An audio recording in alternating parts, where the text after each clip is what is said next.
नमस्कार किसान भाइयों। हमारे YouTube चैनल पिनाकी एग्रो किसान उत्पादक संगठन फतेहपुर में आप सभी का स्वागत है।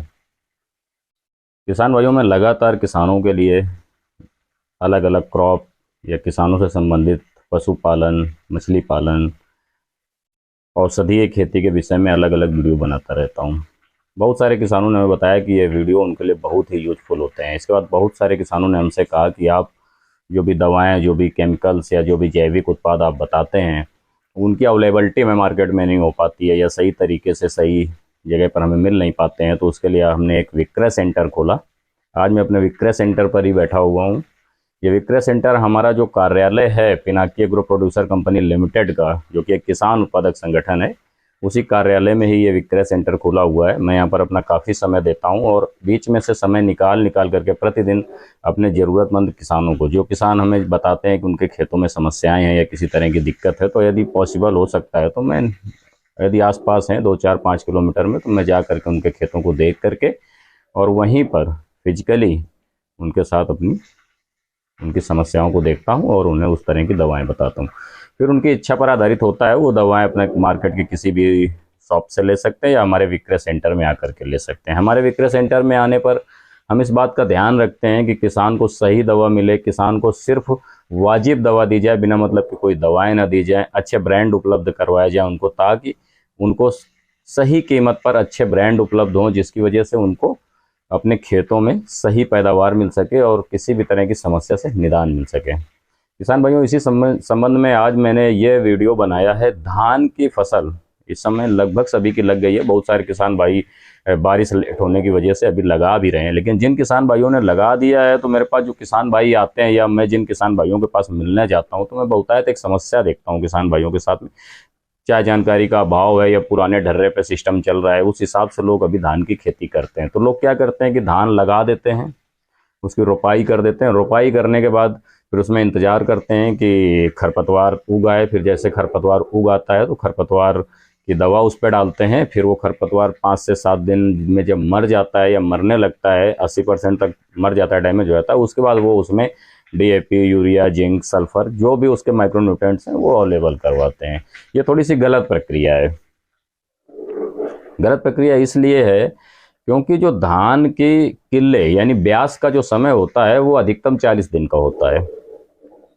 अब आप अपनी उसकी रोपाई करते हैं, रोपाई करने के बाद आप इंतजार करते हैं कि कब खरपतवार उग आए, फिर इसके बाद आप डालते हैं उसकी दवा, फिर उसके ये सब करने में आपके 25 से 30 दिन खत्म हो जाते हैं।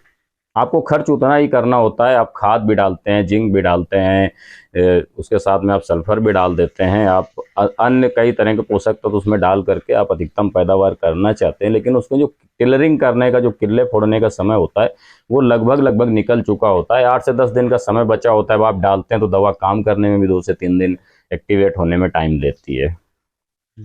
तो क्या होता है कि आप खर्च पूरा करते हैं लेकिन आपको उस लागत का फायदा नहीं मिलता। किसान भाइयों, अगर आपने रोपाई कर दी है तो रोपाई करने के तुरंत बाद आप उस पर जो भी खाद डालना चाहते हैं, जैसे खैरा रोग की कमी की वजह से आप जिंक डालना चाहते हैं, तो आप उस पर तुरंत जो भी उत्पादन डालना चाहते हैं आप उसे तुरंत डाल दें।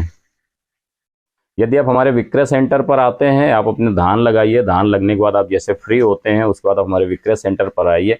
हमारे यहाँ सभी कुछ उपलब्ध है।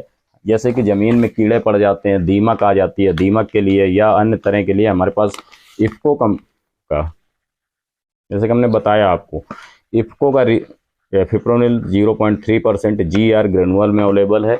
जिंक अगर आप डालते हैं तो जिंक हमारे पास क्रबको जिंक अवेलेबल है। हमारे पास और भी कई ब्रांडेड कंपनियों के प्रोडक्ट अवेलेबल हैं, लेकिन ये हमारे इफ्को और क्रबको के उत्पाद हैं जो हमारे पास अवेलेबल हैं। तो किसान भाइयों, अगर आपके यहाँ दीमक लगी हुई है, उसके साथ में आपको सुंडी, उसकी भी समस्या आती है, जो लाल रंग की उसमें सुंडी होती है, बहुत पतली बाल की तरह होती है, उसकी भी समस्या आती है, तो फिप्रोनिल से वो नहीं खत्म होता है। तो उसके लिए आप क्लोरोप्लस साइपर का इस्तेमाल कर सकते हैं या इमिडा क्लोरोपिड का इस्तेमाल कर सकते हैं। इसे आप पानी के साथ डिपिंग करके वहाँ पर पहुँचा सकते हैं।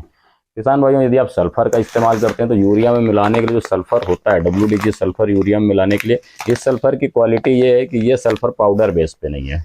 आपको डीजल या मोबियाइल या पानी डाल करके इसको मिक्स करने की जरूरत नहीं होती है। सेवई की तरह इसके दाने होते हैं तो जिसकी वजह से ये आसानी से मिक्स हो जाता है और ये बहुत ही घुलनशील होता है। इसको जैसे आप डालते हैं तो तुरंत एक्टिवेट हो जाता है और काम करने लगता है। किसान भाइयों, खरपतवार के लिए हमारे पास खरपतवार नाशक सारी दवाएं उपलब्ध हैं। विशेष करके अपने क्षेत्र में झाड़ू घास की जो नई नई समस्या आई है, जो घास ऐसे निकलती है बहुत उस पर और वो धान से बड़ी हो जाती है और ऊपर जा करके ऐसे फूल उसके निकल आते हैं, उसे झाड़ू घास बोलते हैं। बहुत सारे किसानों ने बताया कि वो नहीं ख़त्म होती है, उसकी दवाएं नहीं अवेलेबल हो पाती। हमारे पास वो सारी दवाएं उपलब्ध हैं। हम आपको बहुत कम कीमत पे आपकी व्यवस्था को करेंगे। लेकिन आपको इस बात को ध्यान रखना है कि दवा सही समय पर पड़े और सही तरीके से पड़े। जो भी आप माइक्रोन्यूट्रेंट देते हैं, आपकी खाद आपके धान के खेत में जो भी एफिशिएंसी की वजह से आप जो भी माइक्रोन्यूट्रेंट देते हैं, उनका एक सही समय पर आपको देना है। इस बात को आप बहुत ज़्यादा ध्यान रखिए, क्योंकि यदि आप समय का चुनाव और मात्रा का चुनाव करने में कहीं ना कहीं अगर आप फेल होते हैं तो फिर आपके फसल पर उसका बहुत ही नुकसानदायक प्रभाव आता है। किसान भाइयों, इस बात को बहुत ज़्यादा ध्यान देना है। पूरी फसल प्रबंधन में आपको एक चीज़ और ध्यान देना है कि धान के खेत में बहुत ज़्यादा यूरिया का इस्तेमाल नहीं करना है। यूरिया का जब आप इस्तेमाल करते हैं तो उसमें आप देखते हैं क्लोरोफिल की मात्रा बहुत बढ़ जाती है। क्लोरोफिल मतलब उसका जो हरा रंग होता है वो बहुत बढ़ जाता है और डार्कनेस बिल्कुल ग्रीन ब्लैक कलर में आ जाता है। बहुत सारे किसान कहते हैं हमारा खेत एकदम काला हो जाना चाहिए और यूरिया डाल देते हैं, बहुत सारी यूरिया डालते हैं। ऐसा नहीं करना है। खेत काला नहीं होना चाहिए, खेत हरा होना चाहिए। उसमें क्लोरोफिल की मात्रा बहुत ज़्यादा नहीं होनी चाहिए। जब क्लोरोफिल की मात्रा बहुत ज़्यादा बढ़ जाती है तो रोगों का अटैक भी उसमें बहुत ज़्यादा बढ़ जाता है और आपकी पैदावार प्रभावित हो जाती है। इसलिए उसका जो कलर है ग्रीन कलर है तो वो ग्रीन ही रहे। इसलिए आपको बहुत ज़्यादा उसमें यूरिया का इस्तेमाल नहीं करना है। आप उस पैसे को बचाएं और उसकी जगह पर आप अपने खेतों में माइक्रोन्यूट्रिएंट इस्तेमाल करवाएं। बिस्पैरीबैक सोडियम जो एक खरपतवार नाशक है, जो बहुतायत धान में इस्तेमाल होता है। खरपतवार उग आने के बाद इसका स्प्रे किया जाता है। मैं उसके बारे में ये बताना चाहूँगा, आप उसका जब भी स्प्रे करें खेत में पानी बिल्कुल नहीं होना चाहिए। आप उसका जब स्प्रे कर देते हैं, स्प्रे करने के बाद 24 घंटे के बाद आपको उसमें पानी का भराव कर देना है। किसी भी दवा का छिड़काव आप करें, उस दवा के लिए बिल्कुल साफ पीने योग्य पानी का इस्तेमाल करें। इस बात को भी आपको बहुत ध्यान देना है। बहुत सारी दवाएं ऐसी होती हैं जो गंदे पानी में उनकी एक्टिविटी, उनकी जो काम करने की क्षमता है वो कम हो जाती है। इसलिए आपको ये ध्यान देना है कि पानी बिल्कुल पीने योग्य साफ सुथरा पानी का इस्तेमाल करें। मशीन में प्रेशर का विशेष ध्यान दें। पानी बिल्कुल साफ रहेगा तो आपके खेत में दवा की मात्रा के हिसाब से दवा काम करेगी। तो इस तरह से आप सभी लोगों को अपने खेत में, अपने धान के खेतों का विशेष प्रबंधन करना है। कहीं पर भी आपको समस्या आती है, किसी भी तरह का आपको प्रोडक्ट की अवेलेबिलिटी करवाना है तो आप ओंग से देवमई रोड में बीच में हमारा गांव पड़ता है, ग्राम टिकरा, जहाँ का मैं रहने वाला हूँ। और यहीं पर Pinaki agro producer company limited का कार्यालय भी है और यहीं पर विक्रय सेंटर भी है, जो आप लोगों के लिए ही बनाया गया है। आप लोगों की समस्याओं को ध्यान में रखते हुए इसको खोला गया है। आप सभी लोगों को यहाँ पर सलाह भी मिलेगी और यदि आपको समस्या होती है तो हम आपके खेतों में जा करके आपकी फसलों को भी देखेंगे और उसके हिसाब से आपको उचित ट्रीटमेंट बताया जाएगा। तो सभी किसान भाइयों से उम्मीद है कि सभी लोग इसी हिसाब से अपनी खेती को डेवलप करेंगे और किसी भी तरह की समस्या के लिए इस पर मेरे नंबर चल रहे हैं, उन पर आप हमें फ़ोन कर सकते हैं। हम आपको डायरेक्ट भी किसी भी तरह की जानकारी दे सकते हैं। इसी के साथ मैं आशा करता हूं कि आप सभी लोगों की फसलें बहुत अच्छी होंगी और इस बार अधिकतम पैदावार आप प्राप्त कर सकेंगे। आपके स्वास्थ्य की मंगल कामना करते हुए नमस्कार।